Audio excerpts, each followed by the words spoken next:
자, 여러분들 변액보험 판매관리사 2020년도 과정준비 정규 강의 시작하도록 하겠습니다. 자, 우리 책을 보시게 되면은 우리 이제 차례가 나오죠. 앞쪽에 우리 편제를 좀 볼 거예요. 자, 금융시장의 이해라는 부분이 1파트고 2파트가 이제 생명보험, 그리고 이제 3파트가 제일 중요하죠. 이제 변액보험 파트. 그리고 이제 4파트는 보험공시 및 예금자 보호제도 이렇게 나오는데 총 이제 40문제로 이제 구성이 돼요. 그래서 이런 커트라인이 70점이다 보니까 28문제 이상을 맞추셔야지만이 이제 합격하는 그런 과정이다. 이렇게 보시면 돼요. 그래서 여러분들 등록시험하고는 커트라인이 10점 높죠. 그래서 좀 이해를 하시고 학습을 하신 후에 우리 시험을 보시는 게 한 번에 붙을 수 있는 지름길이다. 이렇게 보시면 될 것 같아요. 자, 우리 1파트부터 2파트, 총 4개 파트로 이렇게 구성되어 있는데, 이 변액보험 시험이다 보니까 우리 변액보험 파트인 제3장이 가장 중요하겠죠. 그래서 3장에서 19문제에서 20문제, 즉, 절반이 50% 정도가 이제 출제를 한다. 이렇게 보시면 되고요. 자, 우리 여러분들 2파트하고 4파트 여기가 생명보험하고 보험공시 예금자 보호제도인데 이거는 등록시험 때 여러분들 공부를 했던 부분하고 많은 부분이 이제 중복됩니다. 그래서 중복되는 부분인데 요 2파트는 여러분들 한 6문제 정도 출제하고 요 4파트는 4문제 정도 출제해서 합이 이제 10문제 이렇게 정도 출제를 보인다라고 보시면 돼요. 그러면 이제 나머지 10문제가 이제 1장에서 이제 출제가 되는데 그 1장 금융시장 파트가 상당히 어려워요, 여러분들. 학습하실 때. 금융시장 관련돼서 공부를 하셨던 분이라고 하면은 수월하게 하실 수가 있을 텐데 그렇지 않으신 분들이 많으시다라는 거죠. 그래서 상당히 좀 난해한 부분이 바로 1장 부분이다. 이렇게 생각을 하시면 돼요. 그래서 우리 9문제에서 10문제 정도가 이렇게 출제를 보이고 있는데 뭐 다 맞춘다라는 목표를 가지고 공부를 해야 되겠지만은 그래도 절반 이상은 우리가 터치해서 맞출 수 있게 100%보다는 50%, 60% 이 정도를 염두에 두시고 처음에 접근하시는 게 훨씬 더 심적으로, 마음적으로 편하다라는 거예요. 그래서 1파트는 여러분들 좀 처음부터 이제 진행을 하겠지만은 너무 이렇게 스트레스 받지 마시고 제가 이제 말씀드렸던 부분들 위주로 정리를 쭉 하시고 나머지 문제들 많이 풀어보시면은 어느 정도는 이제 해결이 되실 거다 이렇게 보시면 돼요. 우리 100점 만점으로 여러분들 준비를 하시는 것보다 한 뭐 커트라인이 70이니까 80% 정도를 준비한다 이렇게 생각을 하시고 우리가 과정 진행을 하시는 게 훨씬 더 합격하는 데 도움이 됩니다. 자, 그러면은 우리 차례대로 한번 진도를 한번 나가보도록 하죠. 여러분들 우리 교재 8페이지예요. 8페이지.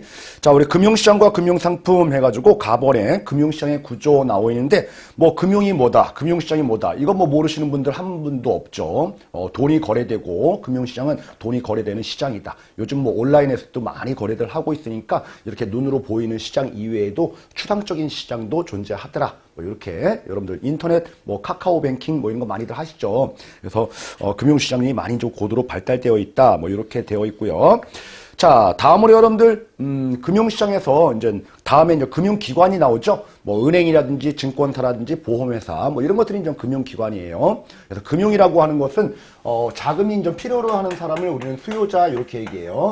그리고 자금을 빌려주는 자를 우리는 공급자 이렇게 얘기를 하는데 돈을 우리 수요자가 공급자한테 이렇게 이제 빌려오는 거잖아요. 빌려오는데 돈 많은 사람들을 찾기가 힘드니까 여러분들은 어디서 빌려오나요? 은행에서 빌려오죠. 은행은 그러면 어떻게 하죠? 우리 여러분들 돈 있으신 분들이 우리 예적금 같은 거 가입을 하시는 거잖아요. 그래서 은행에 가서 나는 이 공급자한테 빌리는 게 아니고 은행한테 빌리는 거잖아요. 그렇죠? 이런 것들을 우리는 자금을 중개한다. 이렇게 얘기를 하는 거예요. 중개. 이런 금융을 여러분들 어떤 금융이라고 하냐면 다이렉트로 내가 너한테 빌리는 게 아니고 은행에서 빌린다. 은행에서 여러분들 돈을 우리가 안 갚으면 은행에서 막 독촉하고 그러죠. 그죠?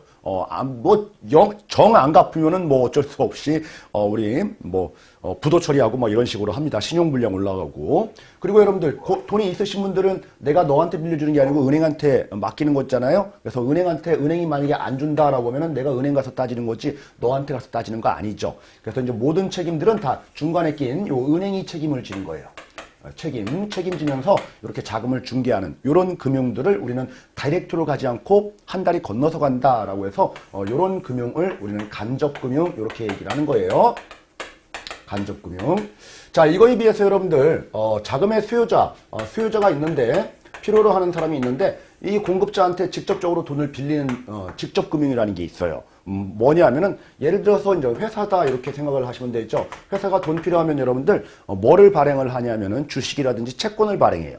그렇죠? 그래서 주식을 파는 거죠. 그러면 우리 개인들, 투자자들 또는 기관들이 주식을 사는 거예요. 그러면은 자금이 이 다이렉트로 가죠. 그래서 주식과 채권, 그렇죠? 주식하고 이 채권들이 이제 거래되는 이런 형태가 바로 무슨 금융이다? 직접금융이다 이렇게 얘기를 해요. 직접금융. 그러니까 여러분들 만약에 돈을 안 갚게 되면은 내가 여기 이 사람한테 회사에 가서 막 독촉하고 책임 추궁하고 막 이렇게 하는 거죠. 그래서 자금의 수요자 공급자가 어때요? 다이렉트로 직접적인 다 책임을 지는 거지 중간에 뭐 금융기관이 끼고 그런 건 없죠. 그런데 여러분들 주식하고 채권들을 발행할 때 회사들은 본인 스스로 발행할 수도 있지만은 발행을 다른 쪽에 이제 맡기는 경우도 있어요. 주선 좀 해달라라는 거죠. 다리 좀 놔달라. 이런 중개라는 개념이 아니고요. 그런 대표적인 금융기관이 증권회사예요. 증권사가 이 주식하고 채권을 다 맡아가지고 이렇게 팔아주는 역할을 해주는 거죠. 자, 이렇게 증권사 같은 경우가 책임은 안 져요. 증권사가.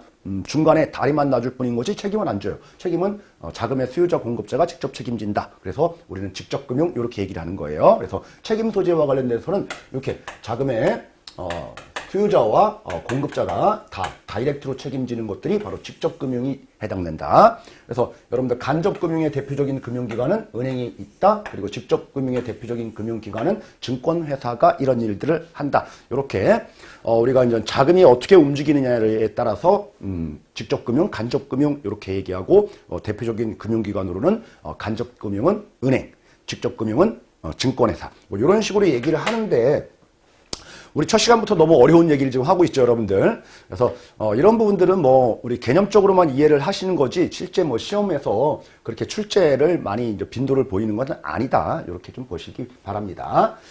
자, 교재에 있으니까 이제 처음부터 설명을 안 하고 넘어가기에는 좀 그래서 설명을 드렸다. 이렇게 보시면 돼요.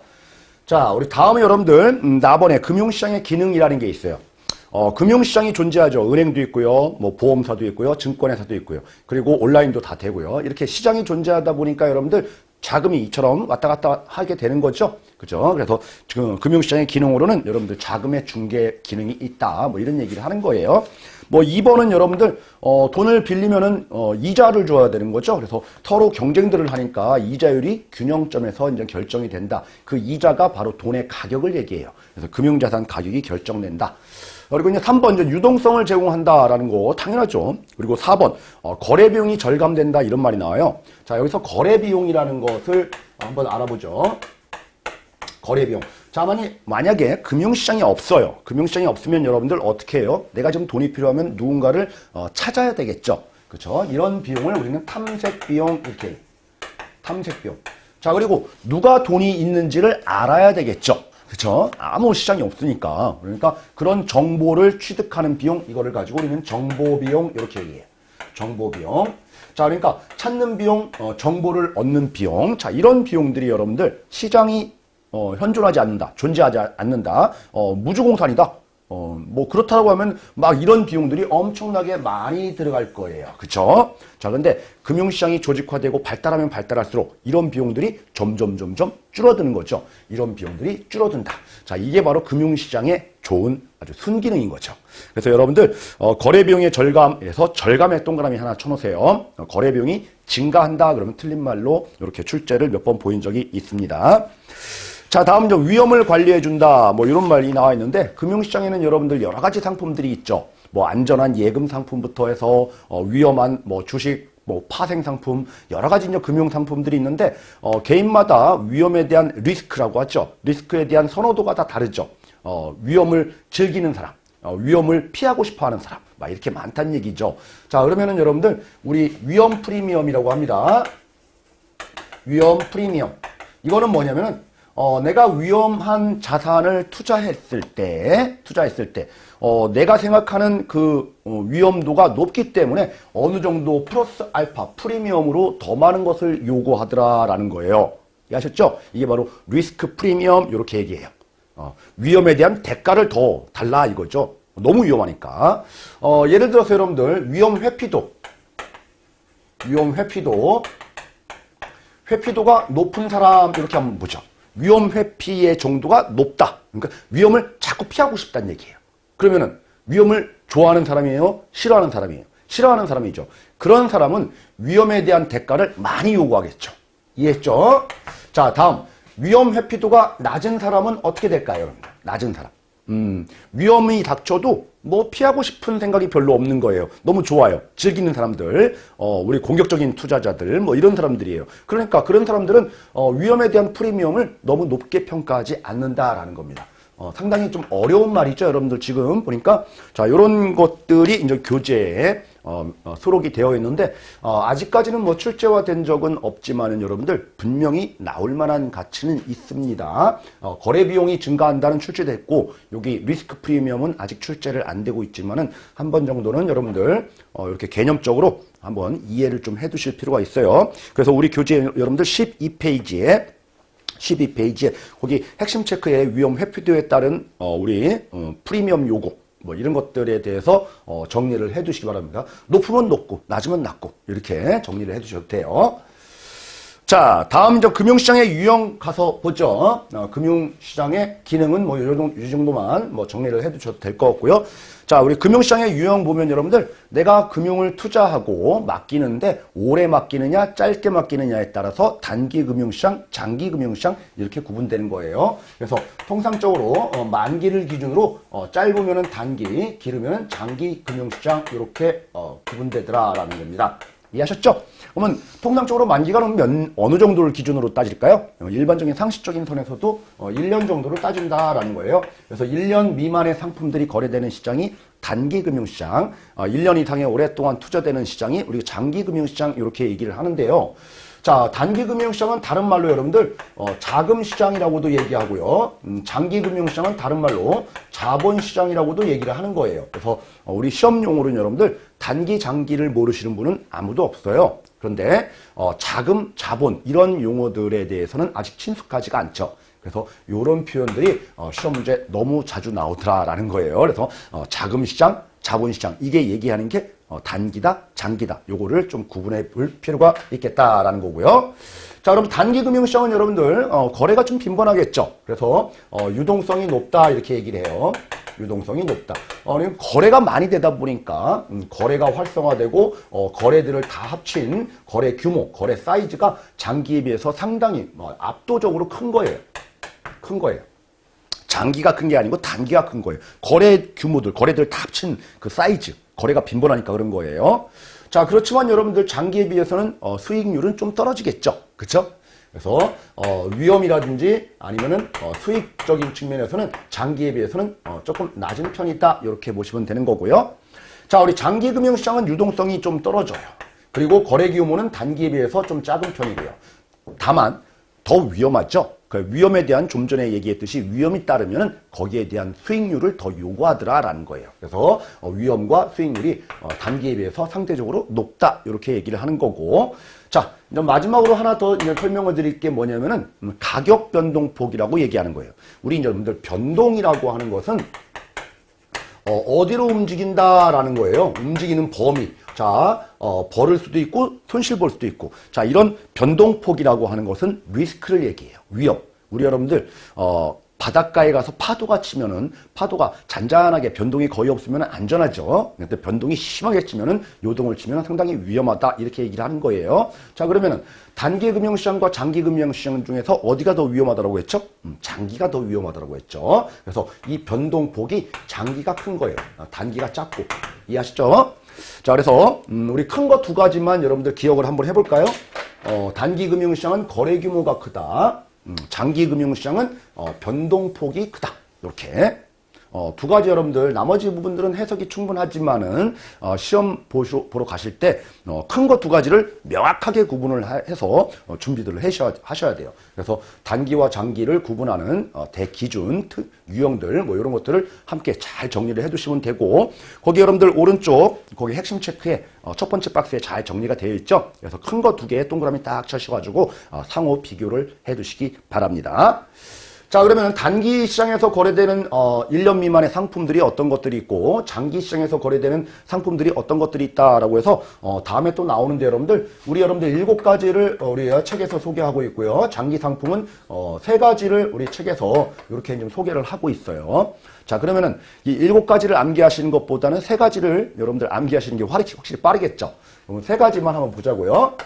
우리 주식이라든지 채권이라든지 뭐 자산 유동화 증권, 자산 유동화 증권 이렇게 말이 나오니까 좀 생소하신 분들도 분명히 있으실 거예요. 근데 뒤쪽에도 또 나와요. 또 나오는데 처음부터 다 암기하려고 하지 마시고 주식, 채권 뭐 이런 것들은 많이 들어보셨으니까 이해하셨죠. 그리고 자산 유동화 증권 너무 어려워요.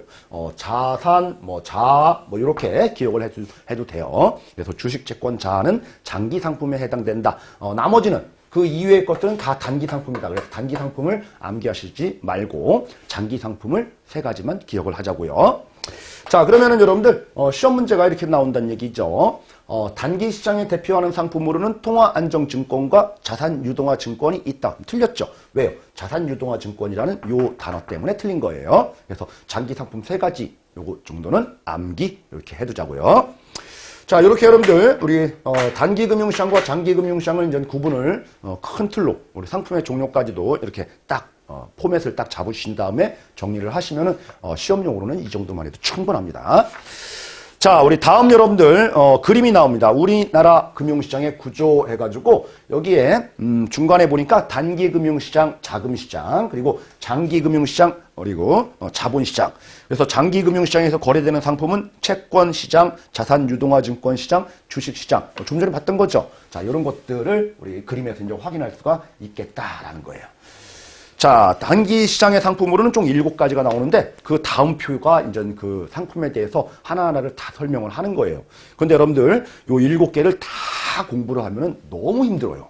그죠? 여기에서 우리 변액보험을 포기하게 됩니다. 시험 공부를. 그래서 우리 그 7가지 중에서 여러분들 몇 가지 정도만 지금은 볼 거예요. 그리고 나중에 여러분들 우리 1장 총 정리하는 과정이 이제 마지막에 한 차시로 이제 구성이 되는데 그 중에서 나머지 부분들 몇 가지 부분을 터치해 드리도록 할게요. 자, 우리 첫 번째 여러분들 콜 시장이라는 게 있어요. 이제 중요한 거는 정규 강의 때 이제 말씀을 드리는 거예요. 자, 콜이라고 하는 것은 여러분들 금융기관끼리 하는 거예요. 우리 콜 많이들 얘기하죠. 뭐 카드 놀이 할 때도 콜이라는 용어들을 많이 쓰시고 우리 약속 잡을 때 콜, 뭐 택시 부를 때 콜, 뭐 이런 것들 많이 하는데 자, 금융기관이 돈이 좀 필요해요. 갑자기. 그러면은 옆에 있는 금융기관에 가서 다른 금융기관이에요. 금융기관에 가서 돈을 잠깐 빌리는 거예요. 그러면은 콜 이렇게 하는 거죠. 콜.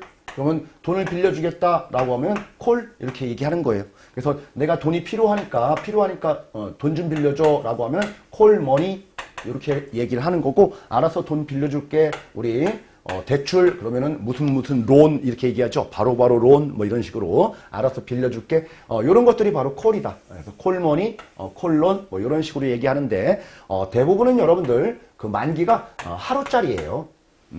빨리 빌렸다 빨리 갚는 거예요. 그런데 최장 만기는 90일 이렇게 한도로 되어 있는 상품이 바로 콜이다. 뭐 이 정도만 좀 보시기 바랍니다. 그래서 여러분들이 기억을 해 두셔야 될 부분들은 뭐냐면은 대부분 하루짜리다. 요 정도는 기억을 해 두시면 되고요.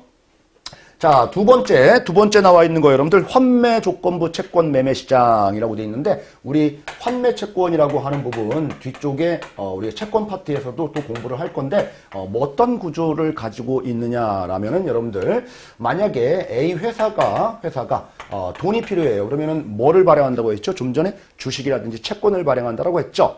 자, 우리 증권사가 중간에 껴서 증권사가 채권을 다 인수하는 겁니다. 채권을 발행하면은 그래서 증권사가 채권을 다 산 다음에 이거를 이제 투자자한테 이렇게 파는 거예요. 쉽게 말하면은. 자, 그러면은, 우리 개인들 여러분들, 개인들이 채권 투자하고 싶으면 이 A 회사한테 가서 채권 투자하는 것이 아니라 증권사 창구에 가서 채권을 사는 거죠. 이해하셨죠? 자, 그런데 이 원 채권은 여러분들 뭐 3년 만기, 10년 만기 이런 채권이에요. 그런데 나는 개인적으로 이렇게 오랫동안 투자하고 싶지 않다. 지금 단기 상품이니까 1년 미만 6개월 투자하고 싶다. 이렇게 얘기를 하는 거죠. 그러면 증권사한테 가서 6개월만 투자할게요. 뭐 100만 원 정도 채권을 사는 거죠. 그러면 증권사는 6개월 후에 이 채권을 어떻게 하면 될까요? 다시 회수해야 되겠죠. 사야 되겠죠. 그걸 가지고 우리는 다시 산다. 채권을 그래서 환매 채권 이렇게 얘기를 하는 거예요. 아셨죠? 자, 영어로 하면은 RP 이렇게 얘기해요. RP. 자, 이 환매 채권은 여러분들 그러니까 내 채권 투자할 때 6개월 동안 너한테 몇 프로 이자를 쳐줄게 라고 해가지고 요 몇 프로 뭐 3% 2% 이렇게 그 금리라고 하죠. 채권 투자 수익률. 자, 이런 것들을 증권사가 사전에 확정시켜 줍니다. 그래서 이제 고정금리, 확정금리 방식으로 이렇게 진행이 되고요. 개인들이 투자하는 채권 방식이에요. 개인. 그래서 시험 문제가 개인이 못한다 그러면 틀리지요. 개인이 하는 방식이다. 그리고 또 하나 특징은 여러분들 이 환매 채권은 예금자 보호가 안 돼요. 우리 저 4장에서도 나오는데 예금자 보호가 안 돼요, 이건. 그래서 이 환매 채권의 주요 특징들은 여러분들 이렇게 보시면 돼요. 개인들이 투자하는 채권 투자 방식이 있다. 그리고 예금자 보호가 안 된다. 이렇게 정리를 해 두시면 되겠네요. 자, 우리 세 번째 보도록 하겠습니다. 자, 세 번째. 자, 양도성 예금 증서 이렇게 나왔어요. 자, 양도성 예금 증서. 우리가 여러분들 예금 통장들 많이들 가지고 계시죠. 그런데 예금 통장을 다른 사람한테 파시는 분들은 한 분도 없어요. 그렇죠? 왜요? 내 거니까. 그리고 그 자체가 돈, 현금이니까. 이 현금을 내가 지금 10,000원짜리 있다라고 해서 10,000원을 누구한테 또 10,000원에 판다. 이건 말이 안 되죠. 그래서 예금 통장 같은 거는 파는 게 아니에요. 그런데 이거는 양도, 팔 수 있는 예금 통장이에요. 자, 왜 그러냐면 여러분들 이 양도성 예금 증서는 영어로 하면 CD라고 하는데 자, 양도성 예금 증서를 팔 수 있도록 허락한 이유가 있어요. 양도성 예금 증서는요. 내가 가입을 하게 되면 만기를 정해요. 뭐 6개월, 뭐 1년, 뭐 3개월 대부분은 뭐 6개월짜리가 많아요. 3개월, 6개월짜리가. 자, 그러면 그때까지 여러분들 우리는 중간에 현금으로 현금화 시킬 수가 없어요, 이거를. 쉽게 말해서 은행 가가지고 중간에 깬다 아니면은 뭐 CD기에 넣어가지고 돈을 찾는다 이게 안 돼요. 그죠? 그러니까 양도성을 부여한 거예요. 이해하셨죠? 자, 이거는 여러분들 중도 환매가 불가능하다라는 거. 중도 환매가 불가능하다. 이런 것들은 반드시 좀 체크를 해 두셔 놓고 나중에 좀 정리를 해 두시기 바랍니다. 자, 이것도 마찬가지로 여러분들 예금자 보호가 안 돼요. 예금자 보호가 안 된다. 이해하셨죠? 그래서 우리 1번부터 여러분들 3번까지 우리 정규 시간에는 여기까지만 할 거예요. 아셨죠? 뒤쪽 파트 우리 이제 4번부터 기업보험부터 전자단기사채 표지엄 통화안정증권 이거는 가끔씩 시험 문제 나오니까 여러분들 시간적 여력이 되시면 문제라든지 거기 핵심 체크 중심으로 여러분들이 각자 하셔야 돼요. 나중에 여러분들 우리 총 정리하는 그 과정할 때 다시 한번 여기 부족한 부분들은 또 설명을 드리도록 할게요. 그래서 1번, 2번, 3번이 시험용으로는 자주 출제되는 부분이니까 요거 위주로만 지금 봤다. 이렇게 보시면 되겠죠. 처음부터 이렇게 여러분들 중간에 잠깐 스킵을 하는 이유는 처음부터 제대로 나가면은 너무 힘들어들 하세요. 아셨죠? 자, 우리 다음 여러분들 16페이지 외환시장, 달러시장이에요. 달러시장은 여러분들 공부 안 하셔도 돼요. 너무 이상한 말들이 너무 많이 나와 있어요. 자, 쭉 넘기셔가지고 우리 3번 18페이지 여러분들 파생 금융상품 시장. 우리 파생 상품은 여러분들 거기 왼쪽 핵심 체크에 선도, 선물, 옵션, 수합 이렇게 4가지가 있다. 이거를 여러분들 다 외우려고 하시면 안 돼요. 선도라는 게 있고 선물이라는 게 있고 그리고 옵션이라는 게 있고 수합이라는 게 있다. 수합이라는 게 있다. 자, 우리 선도라고 하는 것은 여러분들 선도는 다 미리 거래하는 거예요. 미리미리. 선도는 여러분들 제품이 표준화되어 있지 않아요. 표준화되어 있지 않아요. 그것들을 미리 거래하는 거예요. 예를 들어 가지고 우리 배추, 밭대기. 그죠? 배추 이렇게 심어놓은 상태에서 2달 후에 이 한 포기당 1,000원에 살게요 라고 해서 미리 계약하는 거예요. 표준화가 안 돼 있어요. 그러니까 우리 거래소에서 정형화해서 표준화시켜서 거래하는 상품이 아니고 장외에서 거래하는 우리 파생 상품이 바로 선도예요. 자, 이거에 비해서 선물이라고 하는 것은 여러분들 선물 거래소 이런 거 많이 들어봤죠? 대표적으로 금 선물 이렇게 이제 표준화가 되어 있어요. 이거는 표준화가 되어 있기 때문에 미리 거래하는 거는 똑같지만 여러분들 어디에서 거래하는 거예요? 한국거래소, 즉 장내에서 거래하는 게 바로 선물이다. 요 두 가지의 차이점은 그런 거다. 자, 옵션은 뭐냐면은 여러분들 옵션이라고들 많이들 얘기하죠. 나한테 이제 권리를 주는 거예요. 권리만 주는 거지. 자, 의무는 주지 않는다. 의무는 없다. 권리만 있는 거예요.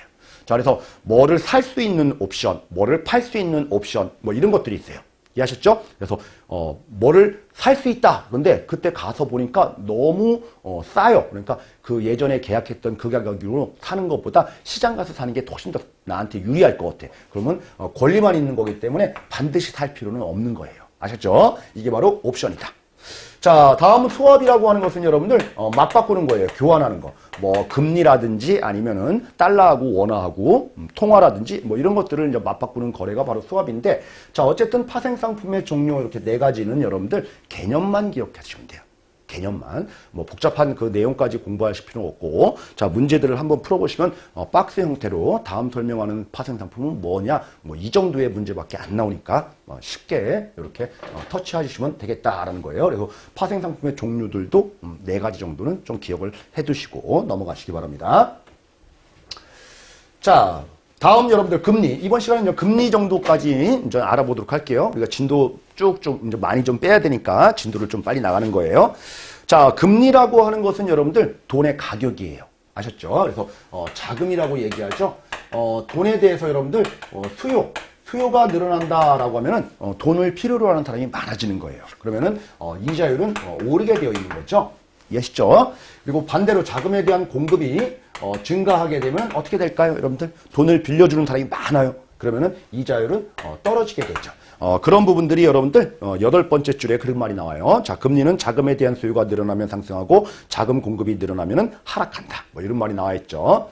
자, 다음으로 여러분들 만약에 금리가 이렇게 올라가게 되면은 기업, 가게 이렇게 입장에서는 어떤 현상이 발생할까를 한번 유추해 보자고요. 자, 우리 개인적인 입장에서 보면은 이자율이 올라가니까 여러분들 소비를 늘릴까요? 저축을 늘릴까요? 그렇죠. 소비를 줄이고 저축을 늘리더라 이런 거예요. 기업 입장에서는 여러분들 금리가 올라가게 되면은 어떤 현상이 발생할까요? 기업은 여러 활동들을 해야 되고 투자도 해야 되고 자금이 부족하면 돈을 빌려야 되고 뭐 이런 거잖아요. 그래서 투자를 하려고 돈을 빌리려고 하다 보니까 이자가 너무 높아요. 그러면은 투자가 왕성하게 일어날까요? 아니면 투자가 조금 위축될까요? 그렇죠.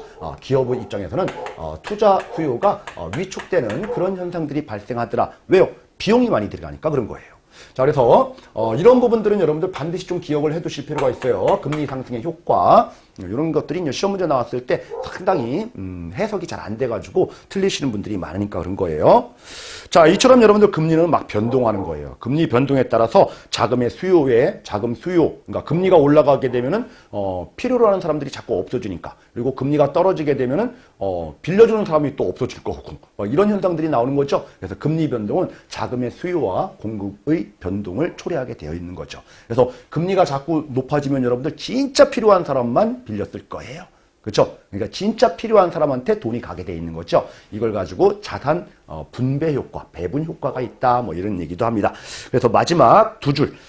금리 변동은 자금의 수요 공급 규모를 결정하는 한편 자금을 필요로 하는 부분에 적절히 배분해주는 자금 배분의 역할을 한다. 뭐 이런 말이 나오는 거죠.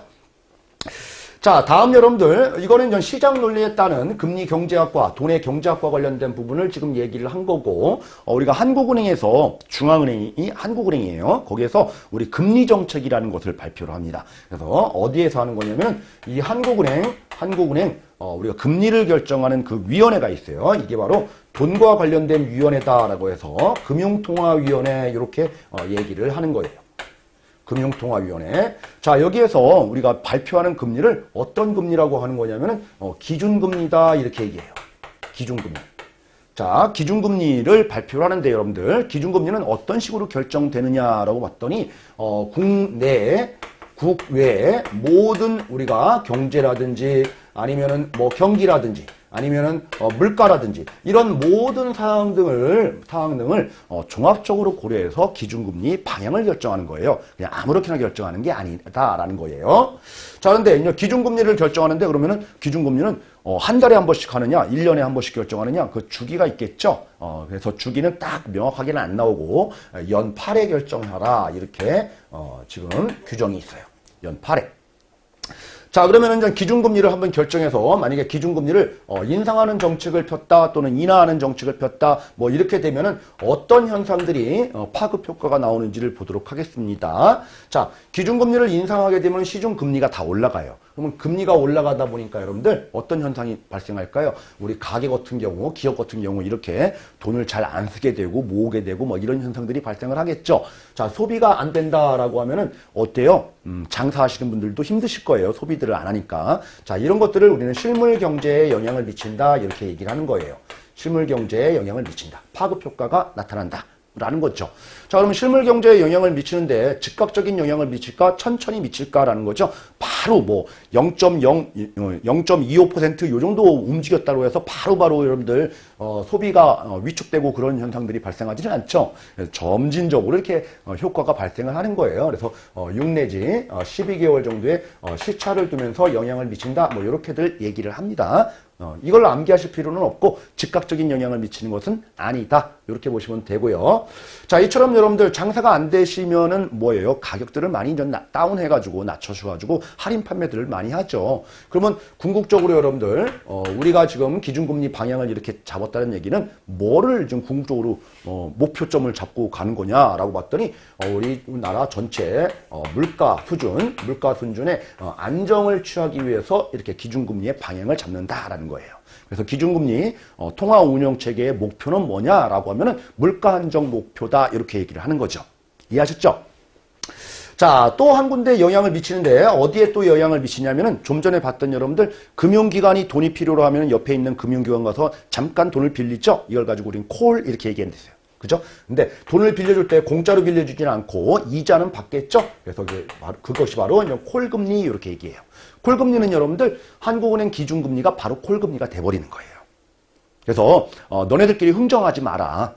그냥 우리가 표준을 잡아줄 테니까 이것을 콜금리로 써라 라는 거죠. 그래서 기준금리가 결정이 되면 이 콜금리에는 어떻게 해요? 영향을 미치는데 천천히 영향을 미칠까요? 즉시에 영향을 미칠까요? 그렇죠. 즉시 영향을 미친다. 이렇게 얘기를 하는 겁니다. 자, 이게 우리 중앙은행, 한국은행 금융통화위원회의 금리정책이다라는 거예요. 자, 그러면은 하나만 여담으로 좀 말씀을 드리면은 만약에 지금 현재 경기 상황을 보니까 물가 상황이 너무나 지금 올라갈 것으로 예측된다라고 하면은 기준금리를 어떤 식으로 하면 될까요?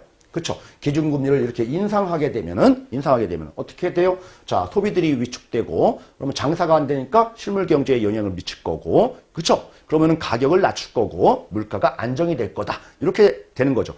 반대의 현상이 발생하면은 기준금리를 또 인하하는 정책을 쓰고 이런 식의 정책 방향을 잡는다는 얘기입니다. 상당히 좀 어려운 얘기예요, 여러분들. 그래서 여러분들 꼭 기억을 해 두셔야 될 부분들은 뭐냐면은 기준금리는 어디에서 결정한다? 금융통화위원회. 자, 기준금리는 어떻게 결정한다? 이것저것 고려해서 종합적으로 고려해서 잘 결정한다. 그리고 기준금리는 영향을 미치는 곳이 어디다? 실물경제에도 영향을 미치고 콜금리에도 영향을 미친다. 자, 근데 즉시에 영향을 미치는 곳은 콜금리다. 자, 기준금리의 최종 목표는 뭐다? 물가 안정 목표다. 자, 기준금리는 1년에 몇 번 발표한다? 8번 발표한다. 이게 여러분들 기준금리와 관련된 핵심 포인트다라는 거예요.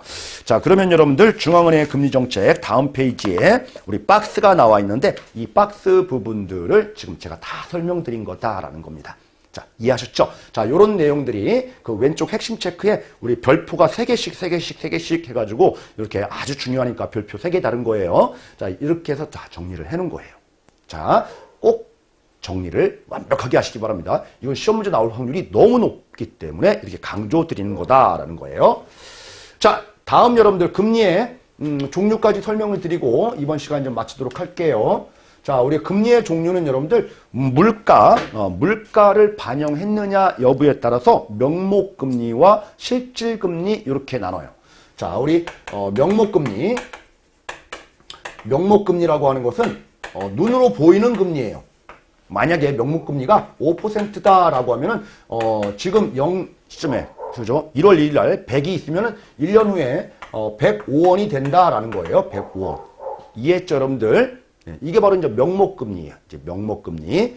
자, 그런데 만약에 좀 물가를 고려하는 거니까 물가 상승률이 10%다라고 한번 해볼게요. 그러면은 지금 100원짜리의 가치가 나중에 1년 후에는 얼마가 된다는 얘기예요? 110원이 된다는 얘기죠. 그러면 여러분들 돈을 그대로 뒀다가 은행에 맡겨서 105원을 찾아서 이거를 가지고 실제 이 예전에 100원짜리 물건을 사러 마트에 갔더니 110원이 되더라라는 거죠. 이런 현상이 발생한다는 얘기죠. 그러면은 돈을 맡기면은 오히려 적자 현상이 발생하죠. 몇 프로 적자예요? 마이너스 5% 적자 현상이 발생하더라라는 거예요. 이게 바로 실질금리다라는 거예요. 실질금리. 그래서 여러분들 이렇게 얘기를 하는 거예요. 실질금리라고 하는 것은 명목금리에서 물가 상승률을 뺀 금리를 우리는 실질금리라고 한다. 이렇게 물가 상승률이 높다라고 하면은 지금 명목금리가 5%라고 했잖아요. 지금 물가가 10%다라고 해서 물가가 명목금리보다 더 높게 반영을 시장에서 형성이 되면은 이 실질금리는 어떻게 돼요? 마이너스가 발생할 수도 있게 되는 겁니다. 이게 바로 실질금리와 명목금리의 개념이에요.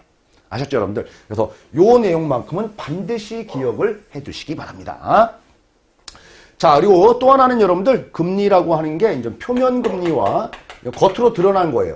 그리고 속에 있는 거, 속에 있는 나의 효과, 이걸 가지고 우리는 실효금리 이렇게 얘기해요.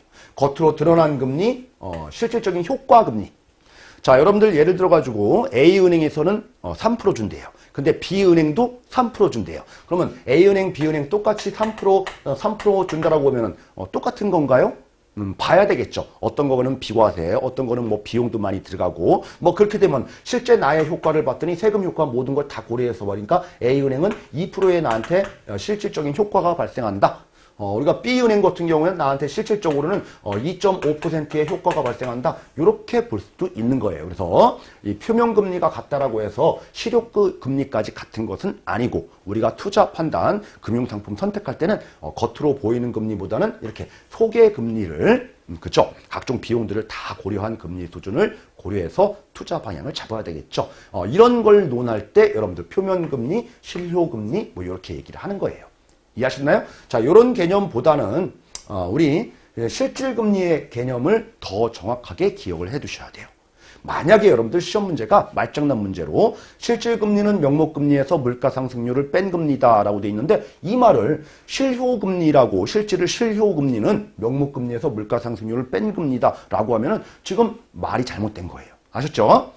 자, 이제 마지막에 여러분들 그 금리 구하는 뭐 식이 나와 있는데 이 식까지 여러분들 공부하실 필요는 없을 것 같아요. 그리고 이건 상식으로 여러분들 단리하고 복리라는 개념이 있죠. 그래서 단리하고 복리라고 했을 때 자, 우리 이자에 이자가 불어나니까 만기의 금액이 점점 눈덩이처럼 커지는 게 복리 방식이 더 크죠. 그쵸? 근데 이제 복리도 여러분들 여러 가지가 있어요. 연복리, 그리고 6개월 복리, 그리고 이제 3개월 복리, 아니면 월복리, 뭐 이런 게 있어요. 그 말은 뭐냐면은 1년에 한 번씩, 복리를 쳐주겠다. 1년에 2번, 6개월에 한 번씩 해주겠다. 이거는 뭐예요? 분기마다 한 번씩, 굴려주겠다. 이거는 매월 굴려주겠다. 그러면 굴리는 횟수가 더 많으면 많을수록 뭐예요? 나중에 금액이 커지겠죠. 그래서 커지는 금액의 크기를 보니까 이런 식이에요. 그래서 월복리가 만기에 우리 투령할 수 있는 금액이 가장 큰 복리 방식이다. 뭐 요거는 이제 상식적으로 여러분들 기억을 해주시면 될 것 같아요. 뭐 문제로도 시험 문제 이제 출제를 하고 있고 거기 우측 21페이지 우측 1번 문제가 기출되는 그런 유형의 문제다라고 해서 부연 설명을 드린 겁니다. 자, 여기까지 이제 설명을 드렸고요, 여러분들 첫 시간 조금 어려운 부분, 좀 딱딱한 부분을 지금 진행을 하고 있는데 너무 어렵게 생각하지 마시고 포기하시면 안 됩니다. 제일 어려운 부분을 하신 거예요, 여러분들이 지금. 처음이 제일 어려워요. 그래서 잠깐 쉬었다가 숨 좀 고르시고 다음 이제 금융기관, 금융상품 그 이하 부분은 또 재미난 부분이 많이 있으니까 다음 시간에 또 다시 한번 또 정리하도록 하겠습니다. 잠깐 쉬겠습니다.